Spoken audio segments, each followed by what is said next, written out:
Hello नमस्कार, स्वागत है आप सबका आपके अपने उत्कर्ष यूट्यूब चैनल पर। वनपाल वन रक्षक भर्ती 2025 सिर्फ यही अभ्यर्थी भर पाएंगे फॉर्म। जब से वनपाल और वन रक्षक की भर्ती आई थी उसके बाद से बच्चों के मन में बहुत सारे सवाल थे, खास करके उनकी शैक्षणिक योग्यता को लेकर के। ये कहा गया था कि सर वनपाल और वन रक्षक के अंदर क्या दोनों के अंदर सीईटी है, क्या दोनों एग्जामों की बात करें दोनों के लिए सीईटी कंपलसरी है, और यदि सीईटी कंपलसरी है या नहीं है तो कौन बच्चा फॉर्म भर सकता है, या सीईटी नहीं है तो कौन से में सीईटी नहीं है और या कौन से में सीईटी है, इनकी बात यहां से करने वाले। क्योंकि बहुत सारे बच्चे थे कि सर कौन कौन से बच्चे फॉर्म अप्लाई कर सकते हैं, क्या नॉन सीईटी वाले कर सकते हैं या सीईटी वाले कर सकते हैं, सीईटी में भी कौन से सीईटी वाला कर सकता है, या क्या दोनों में सीईटी है या एक में सीईटी है या नहीं है। इन सब बातों की लेकर के हम लोग चर्चा करने वाले हैं। जी हाँ, तो यहां से क्या हुआ, सबसे पहले देखो यहां पर वन विभाग के विभिन्न पदों पे सीधी भर्ती 2025 हुआ। क्या था कि राजस्थान कर्मचारी चयन बोर्ड के द्वारा अपने यहाँ पे 2025 के अंदर एक नोटिफिकेशन जारी किया गया था, और ये नोटिफिकेशन था वन विभाग के अंदर विभिन्न पदों के ऊपर, और उसके अंदर दो बड़े पद थे, एक था वनपाल और एक था वन रक्षक। और इन दोनों में ही कंफ्यूजन की स्थिति पैदा थी कि सर क्या दोनों ये सीईटी बेस है या क्या दोनों नॉन सीईटी बेस है, यदि सीईटी है तो सीईटी है तो कौन से में सीईटी है, और यदि नॉन सीईटी तो कौन से में नॉन सीईटी है। यहीं पर कंफ्यूजन यहां से था। तो यहाँ पे वनपाल की बात करें, वनपाल के 259 पद आए थे, और इसके अंदर कहा गया था कि न्यूनतम आयु 18 वर्ष से लेकर के 40 वर्ष इसकी एज होनी चाहिए, ये यहां पे कहा गया था। और इसका पे मैट्रिक्स की बात करें ये लेवल 8 था, एक तो ये था। और एक वन रक्षक की भर्ती यहां पर आई थी जिसके अंदर आपके 483 पद थे, और इसकी न्यूनतम आयु 18 से लेकर के और अधिकतम 24 वर्ष थी, और ये पे मैट्रिक्स लेवल 8-4 यहां पे था।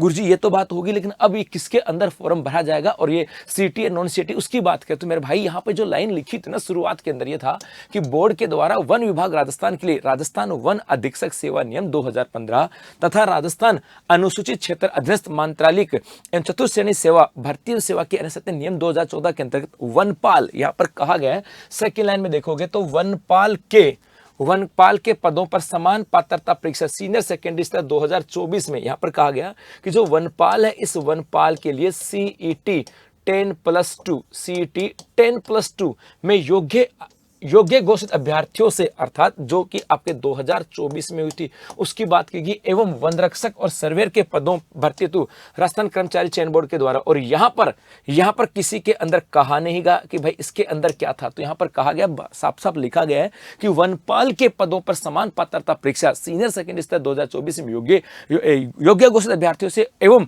वन रक्षक और सर्वेयर के पदों के ऊपर यहां पर विज्ञापन प्रकाशित किया गया। इसका मतलब है कि जो आपके मन में डाउट था कि सर कौन सी एग्जाम यहाँ पे सीटी बेस है, कौन सी नॉन सीटी बेस है, अर्थात कौन बच्चा सीटी पास वाला फॉर्म, कौन सा फॉर्म सीटी वाला भर सकता है और कौन सा नॉन सीटी वाला भर सकता है। तो यहाँ पर जो आपके वनपाल वाला जो है, इस वनपाल वाले फॉर्म के अंदर वो सब बच्चे फॉर्म भर सकते हैं जिन्होंने 2024 में 10+2 सीटी पास की थी। और वन रक्षक की बात करें इसके अंदर वो सब बच्चे भर सकते हैं जो इसके लिए अपने न्यूनतम शैक्षणिक योग्यता रखते हैं। जी हाँ, वो सब बच्चे जो न्यूनतम शैक्षणिक योग्यता रखते हैं वो यहाँ पर फॉर्म भर सकते हैं। वन रक्षक के अंदर ये नॉन सीटी है। और आपके सीटी बेस की बात करें वनपाल है तो वनपाल सीटी 10+2 बेस है जो 2024 में पास हो चुके थे, और वन रक्षक की बात करें ये नॉन सीटी बेस है, अर्थात सब बच्चे इसके अंदर फॉर्म भर सकते हैं। अब बात तो यहां से भी आती है कि गुरुजी 2024 वाले की तो जो स्कोर कार्ड है ये तो फरवरी में एक्सपायर होने वाला है, फरवरी में से स्कोर खत्म हो जाएगा।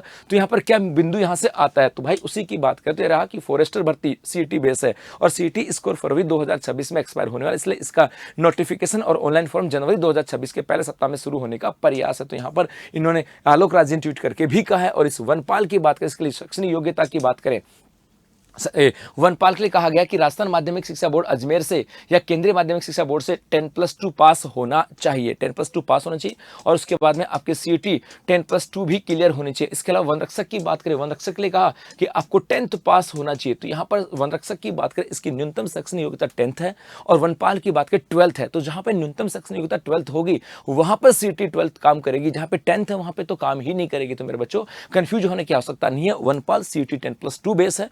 और वन रक्षक की बात करिए नॉन सीटी है, तो जो बच्चा 10th पास है वो सब इसके अंदर अप्लाई कर सकते हैं। तो मेरे भाई अब जुट जाओ अपनी तैयारी के अंदर, क्योंकि ये वनपाल और वन रक्षक की वैकेंसी को लेकर के। और आप किसी तैयारी को बेहतर बनाने के लिए राजस्थान भर्ती परीक्षा के सभी ऑनलाइन कोर्सेज के ऊपर उत्कर्ष ऐप में दिया जा रहा है अप टू 90% तक का डिस्काउंट, 500 रुपए तक का कैशबैक और 50% एक्स्ट्रा रॉयल्टी, और ये ऑफर है 30 दिसंबर तक। धन्यवाद।